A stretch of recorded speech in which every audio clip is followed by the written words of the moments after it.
پیغمبر صلی اللہ علیہ وآلہ وسلم نے کہا کہ جو بات آسمان اور زمین میں کہی جاتی ہے میرا پروردگار اسے جانتا ہے اور وہ سننے والا ہے، جاننے والا ہے۔ بلکہ ظالم کہنے لگے کہ یہ قرآن پریشان باتیں ہیں جو خواب میں دیکھ لی ہیں، نہیں بلکہ اس نے اس کو اپنی طرف سے بنا لیا ہے، نہیں بلکہ یہ ایک شاعر ہے۔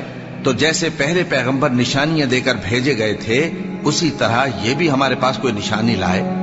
ان سے پہلے جن بستیوں کو ہم نے ہلاک کیا وہ ایمان نہیں لاتی تھیں، تو کیا یہ ایمان لے آئیں گے؟ اور ہم نے تم سے پہلے آدمی ہی پیغمبر بنا کر بھیجے جن کی طرف ہم وہی بھیجتے تھے۔ اگر تم نہیں جانتے تو جو یاد رکھتے ہیں ان سے پوچھ لو۔ اور ہم نے ان کے ایسے جسم نہیں بنائے تھے کہ کھانا نہ کھائیں اور نہ وہ ہمیشہ رہنے والے تھے۔